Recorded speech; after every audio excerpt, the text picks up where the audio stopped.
गुर्वे गौरचंद्राय राधिकाय तदालय कृष्णाय कृष्ण भक्ताय तद्भक्ताय नमो नमः।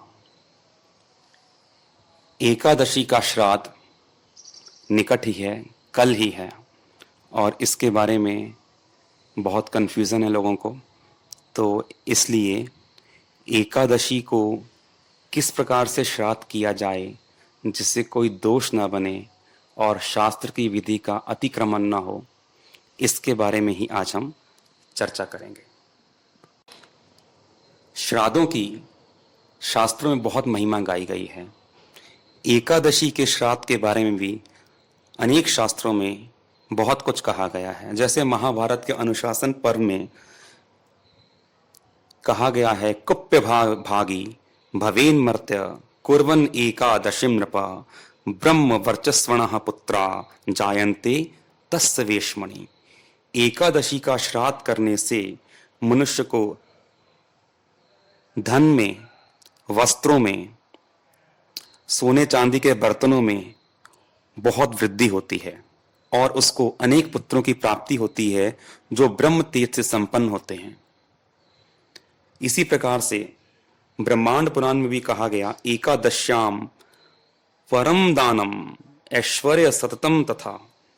एकादशी श्राद्ध में दान देने से ऐसा ऐश्वर्य मिलता है जो हमेशा बना रहता है।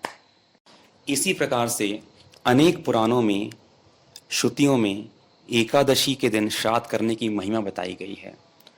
वहीं पर अगर हम इसका दूसरा पक्ष देखें तो एकादशी के श्राद्ध करने वाला श्राद्ध भी करेगा, अन्न प्रसाद ब्राह्मण को पवाएगा भी और खुद भी प्रसाद पाएगा। तो विष्णु धर्मोत्तर पुराण में कहा गया, एक एव नरः पापी नरके नृप गच्छति एकादश अन्न भोजी यह पितृभि सह मज्जति। एक एव नरः पापी, जो पापी मनुष्य होता है वो अकेला ही नरक जाता है। नरके नृप गच्छति है, एकादश अन्न भोजी यह, लेकिन एकादशी को जो अन्न का भोजन करने वाला है, पितृभि सह मज्जति, वो अपने पितरों के सहित नरक में जाके गिरता है। यानी एक शास्त्र में तो एकादशी के दिन श्राद्ध करने की महिमा बताई जा रही है और वहीं पर शास्त्रों में दूसरे स्थान पर एकादशी के दिन भोजन करने की और भोजन कराने के पाप की महिमा बताई जा रही है। तो इन दोनों का सामंजस्य हम कैसे करें, इन बातों को समझने का हम प्रयास करते हैं। देखिए, एकादशी एक नित्य व्रत है जो कि भगवान ने संसार के जीवों को उद्धार के लिए बनाया है। नित्य व्रत उसको कहते हैं जिसको करने पर बहुत भारी पुण्य मिलेगा, परंतु जिसको ना करने पर बड़ा भारी पाप भी है। एकादशी व्रत करने वाला ना केवल खुद बैकुंठ गोलोक धाम की प्राप्ति करता है, परंतु अपनी 100 पीढ़ियों को नरक से निकालकर भगवत धाम ले जाता है। जैसे कि पद्म पुराण में कहा गया, स महात्मान स पुरुषात शतम उद्धरते बलात्। 100 शतम यानी 100 पीढ़ियों का उद्धार करने का सामर्थ्य रखता है। एकादशी के दिन भगवान ने यह कहा कि अन्न में सारे के सारे पाप प्रवेश कर जाएंगे।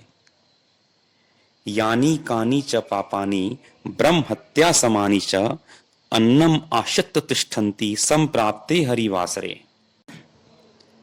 यानी कानी च पापानी, जितने भी पाप हैं, ब्रह्म हत्या, स्त्री हत्या, गो हत्या, पर स्त्री गमन,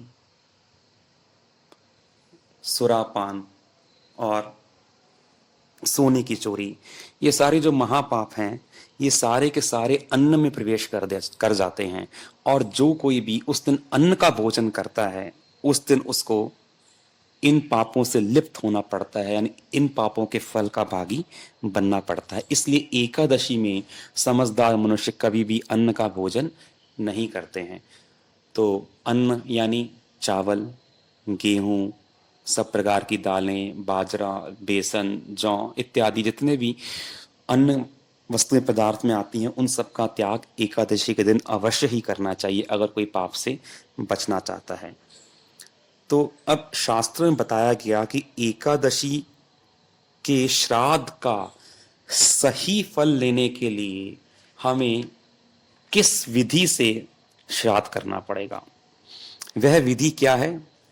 जैसे पद्म पुराण में भगवान राम को मुनिगण बता रहे हैं, एकादश्याम यदा रामा, एकादश्याम यदा रामा श्राद्धं नैमित्तिकं भवेत्, श्राद्धं नैमित्तिकं भवेत्, तद्दिने तु परित्यज्य, तद्दिने तु परित्यज्य द्वादश्याम श्राद्धमाचरेत्।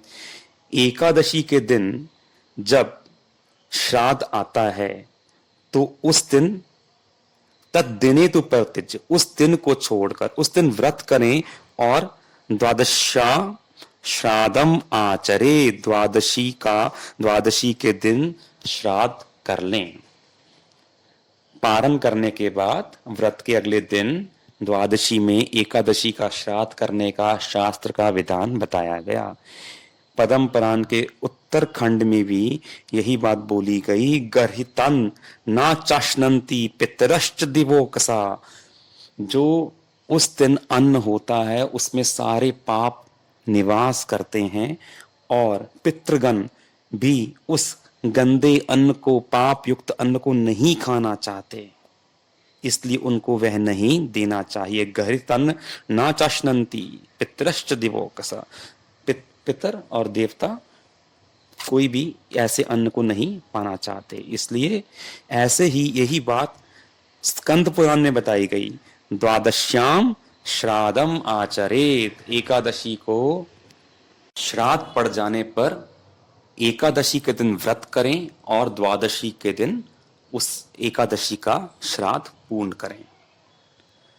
अब कोई अगर कहता है कि भाई मुझे तो ये विधि पसंद नहीं है, मैं ये नहीं करूंगा, मैं तो एकादशी को श्राद्ध करूंगा, तो ब्रह्म वैवर्त पुराण ने कहा कि आप अपना लाभ लीजिएगा।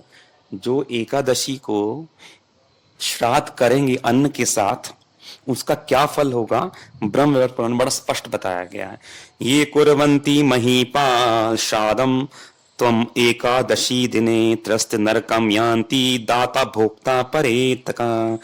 एकादशी के दिन जो श्राद्ध करते हैं तो दाता यानी श्राद्ध करवाने वाला, भोक्ता प्रसाद पाने वाला ब्राह्मण जो होगा, और तीसरा प्रेतकः पितृगण जिसके लिए श्राद्ध किया जाता है, त्रस्ते नरकम यान्ति, ये तीनों के तीनों नरक में गिरेंगे। तो एकादशी करने वाला एकादशी का श्राद्ध होने पर अगर अगले दिन श्राद्ध करता है, यानी जिस दिन व्रत है उस दिन आप श्राद्ध ना करें और व्रत के अगले दिन आप श्राद्ध करें, तो आपको निश्चित रूप से श्राद्ध का पूर्ण फल प्राप्त होगा, इसमें कोई भी संशय नहीं है, क्योंकि यह शास्त्र की वाणी है। विष्णुर निवेदिता अन्नेन यष्टव्यम देवतांतरम पितृभ्यश्चापि तद्देयम तत् अनंताय कल्पते। अर्थात जब भगवान को निवेदित करके जो अन्न प्रसाद है वह पितरों को दिया जाता है तो उससे उनकी अनंत गुना तृप्ति हो जाती है। यानी एक बार के श्राद्ध से ही उनका मानो करोड़ों बार का श्राद्ध संपन्न हो जाता है, इतने वो संतुष्ट हो जाते हैं। वैसे भी तुलसी की छाया में श्राद्ध करने का बड़ा भारी माहात्म्य है। वास्तव में जो पितर हैं वो भी तब तक ही पिंड के लिए, इस श्राद्ध के अन्न के लिए इच्छा करते हैं जब तक उनके वंश में कोई कृष्ण भक्त प्रकट नहीं हो जाता। जैसे गर्ग संहिता में कहा गया, तावत भ्रमंती संसारे पितरः पिंड तत्परा यावत्तु वंशे स्वतः कृष्ण भक्ति युक्तो न जायते।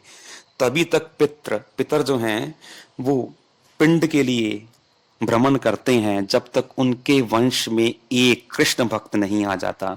एकादशी व्रत करने वाला, भगवान का भजन करने वाला, हरि नाम करने वाला स्वाभाविक रूप से अपने पितरों का, अपने कुल का, सबका उद्धार कर देता है। स्वयं तो वह निश्चित रूप से तरता ही है, तभी तो एक कृष्ण भक्त के कुल में पैदा होने पर पितर इतने प्रसन्न होते हैं, वो अपने पितृलोक में ताल ठोक ठोक के नाचते हैं और ऊंचा ऊंचा कूद के प्रसन्नता जाहिर करते हैं। आस्फोटयंती पितरा नित्यंती च मुहुः।